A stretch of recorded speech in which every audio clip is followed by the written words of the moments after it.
Hai semua, selamat datang di channel Baca Saham. Pada video ini, kita akan membahas satu topik dengan judul Saham bagus ini ke PBV terendahnya. Mereka rutin bagi dividen dan labanya naik 2 kali lipat. Saham apakah itu? Tapi seperti biasa, semua pembahasan ini bukan rekomendasi dan hanya informasi. Ingat, kerugian kamu tanggung sendiri ya. Nah, saat ini kita akan membahas saham TAPG atau PT Triputra Agro Persada, di mana perusahaan ini didirikan pada tahun 2005.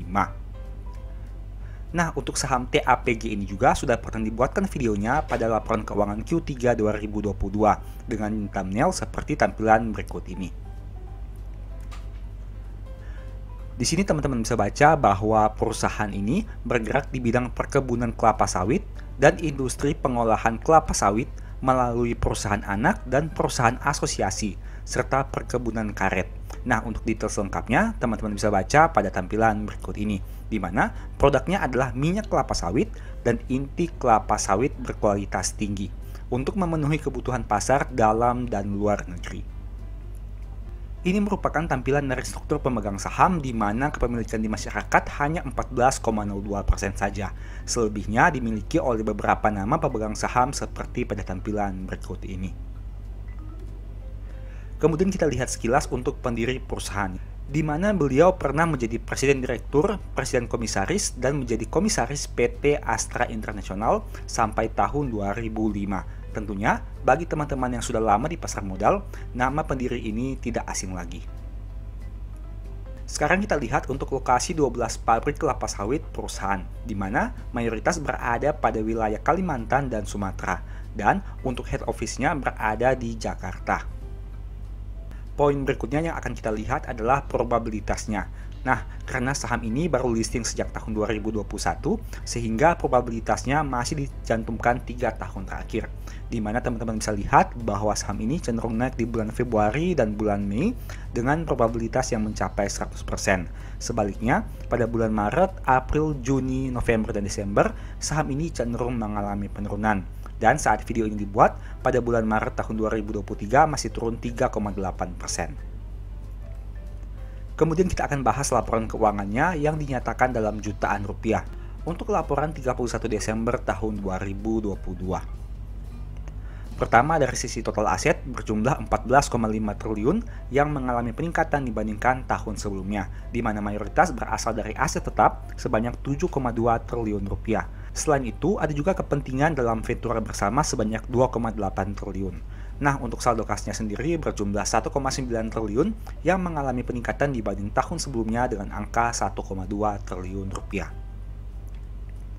Sekarang kita bandingkan saldo kasnya 1,9 triliun dengan total liabilitas yang mencapai 4,1. Berarti mereka butuh sumber dana yang lain apabila ingin melunasi seluruh hutangnya. Apalagi jika dilihat di sini untuk komposisi jangka pendek dan jangka panjang hutangnya bisa dikatakan sama banyak, di mana mayoritas berasal dari hutang bank jangka panjang sebanyak 1,7 triliun yang mengalami penurunan yang signifikan dibandingkan tahun sebelumnya.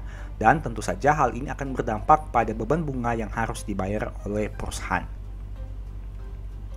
Berikutnya dari sisi ekuitas, perusahaan punya ekuitas sebanyak 10 triliun rupiah yang mengalami peningkatan cukup signifikan dibanding tahun 2021, di mana mayoritas berasal dari saldo laba yang belum ditentukan penggunaannya sebanyak 4,8 triliun rupiah.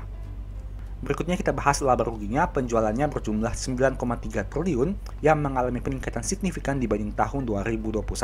Begitu juga dengan beban pokok penjualannya.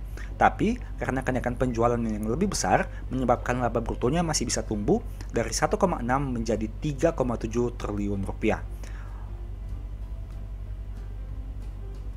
Nah, di sini ada yang menarik. Untuk bagian laba dari ventura bersama mengalami peningkatan yang cukup besar dari 348 miliar naik menjadi 968 miliar di tahun 2022. Dan tentu saja hal itu akan berdampak pada pencapaian labanya. Laba perusahaan naik dari 1,1 menjadi 2,9 triliun di tahun 2022. Kita masuk kepada historical EPS di mana EPS perusahaan konsisten tumbuh dalam 4 tahun terakhir dan EPS di tahun 2022 menjadi yang terbaik dalam 4 tahun ini. Untuk aspek dividen, karena saham ini baru saja listing, maka bisa dikatakan cukup konsisten hingga saat ini.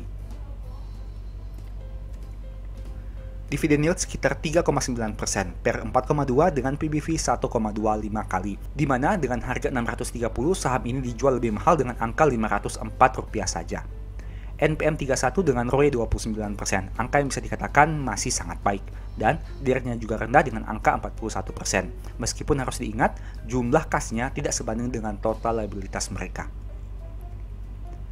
Kita bahas sekilas untuk pergerakan harga sahamnya, di mana pada laporan Q3 dan Q4 saat video itu dibuat mengalami sedikit peningkatan dari 615 menjadi 630. Meskipun begitu, kenaikan harganya tidak signifikan. Dan untuk historical PBV, bisa teman-teman lihat di sini bahwa sejak IPO, PBV pada saat video ini dibuat menjadi PBV yang terendah sejak IPO. Dengan kata lain, dulunya sempat diperdagangkan pada PBV 3 kali, tapi kini tinggal di angka PBV 1,25 kali.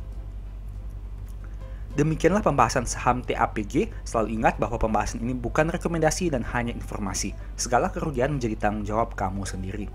Sebagai informasi, apabila kamu tertarik mempelajari analisa laporan keuangan dengan lebih detail, mungkin ebook Cara Cepat Analisa Laporan Keuangan ini bisa membantu. Di sini banyak pembahasan, mulai dari analisa di saldo kas hingga ke analisa arus kas yang disajikan poin by poin.